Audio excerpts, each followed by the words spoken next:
Honda Riding Assist E. Ang sasakyang ito ay isang experimental motorcycle na tampok ang unique balance control technology ng Honda na dinevelop sa pamamagitan ng kanilang humanoid robot research.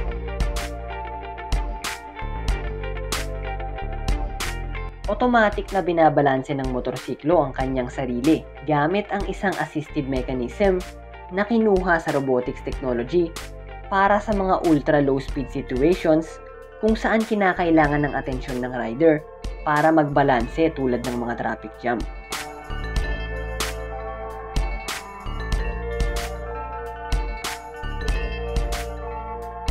Pinapatakbo ang kotse ng isang electric motor.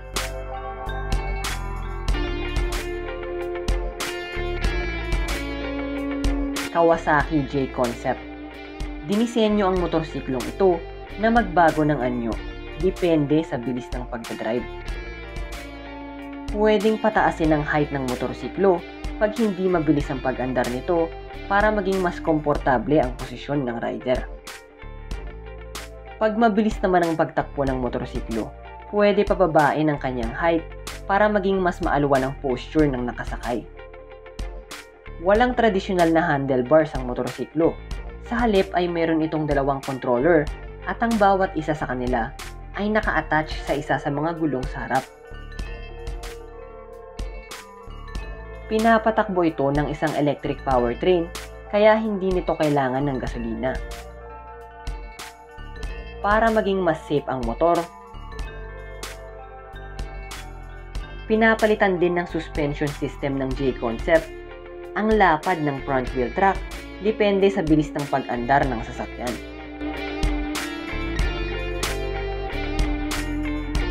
Lazareth LMB 496. Sobrang nakakamangha ng motorsiklong ito dahil kaya niyang lumipad. Ganun pa man, hindi siya nakakalipad ng mataas, kaya niya lang mag-hover ng 3 feet sa taas ng lupa. Pinapatakbo ito ng 4 na 96,000 RPM JetCat jet turbines. Meron itong kerosene tank sa loob na sapat ang fuel capacity para palutangin ng LMB 496 ng mga 10 minutes. Habang lumilipad siya, nagdi-display ang dashboard ng mga importanteng flight information tulad ng speed, position, altitude, at iba pa.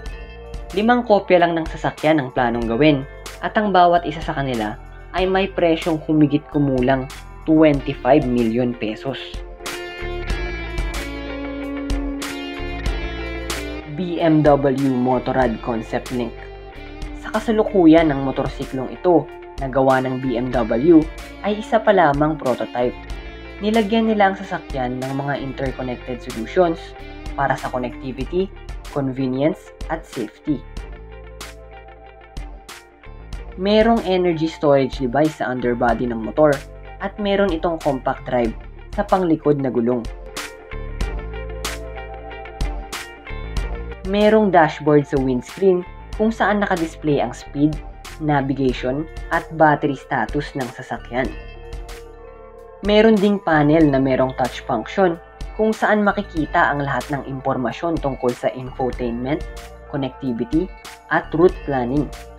Pwede kang mag-assign ng shortcut keys sa mga handlebars. Ayon sa BMW, ang motorsiklo daw ay isang visionary symbol para sa isang bagong panahon ng urban mobility.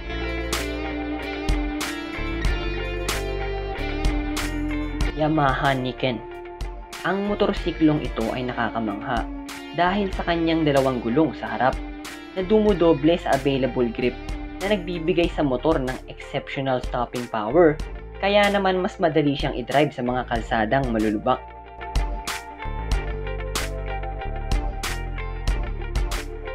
Ang mga gulong ng Niken na gawa sa lightweight alloy ay high performance.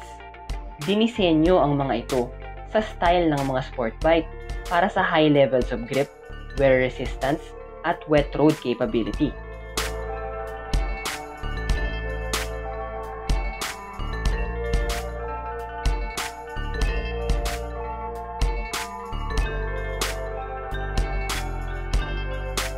Ang hybrid frame design ng motorsiklo ay binalanse para sa rigidity at steering response. Nagbibigay ang chassis niya ng superb handling at natural steering fuel. BMW Titan. Bagamat konsepto lang ang motorsiklong ito, sobrang nakakamangha pa rin niya dahil sa kanyang kakaibang itsura. Inalintulad ang aerodynamics ng motor sa hydrodynamics ng isang pating para sa layunin na maging napakatulin ng motor. BMW Alpha. Tulad ng BMW Titan, ang disenyo ng motor na ito ay hinalintulad din sa isang Great White Shark. Para gawin ng sasakyan, gumamit sila ng basalt. Hindi pangkaraniwang materyales yun. Ang basalt ay lava rock na lumamig at natuyo. Matibay ang materyales at hindi siya agarang nasisira. Ang ilang parte ng motorsiklo ay nilagyan ng epoxy resin. Meron din itong hub steering setup na gumagamit ng maliliit na hydraulic cylinders. Meron itong mga ilaw, turn signals, at busina. Ang pagsisikap nila na gawin ng motorsiklong ito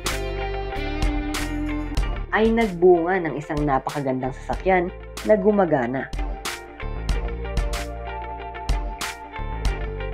BMW Motorrad Vision Next 100.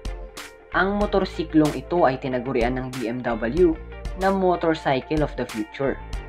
May kasamang augmented reality smart glasses ang sasakyan na nagbibigay sa driver ng impormasyon tungkol sa kalsada.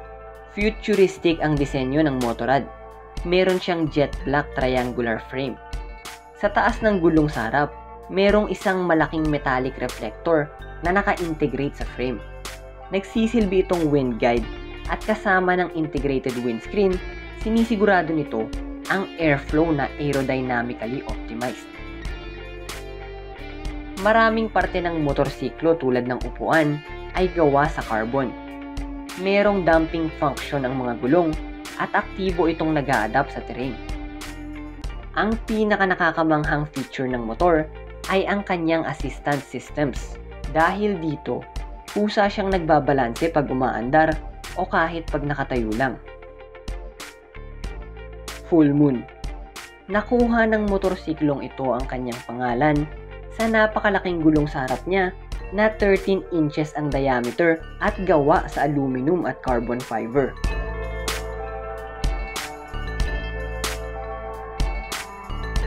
Makikita sa likod ng sasakyan ang exhaust. Meron din itong mga high-tech features tulad ng automated steering, LED taillights at hydraulic suspension na nagbibigay sa bike ng abilidad na mapark ng nakatayo.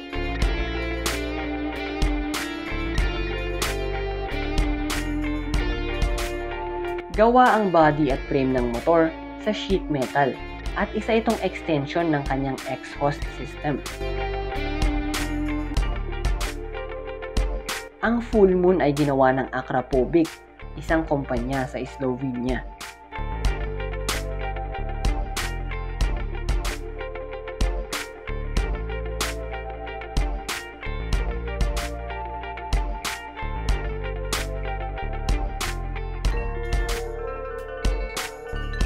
Shout out po kay Angelo Alejo, Richard Timagos, Kasky Moro, Dejin Dequito, Cristel Salazar, Dale Lazaro, Kirsten Garcia, Shaila Poli.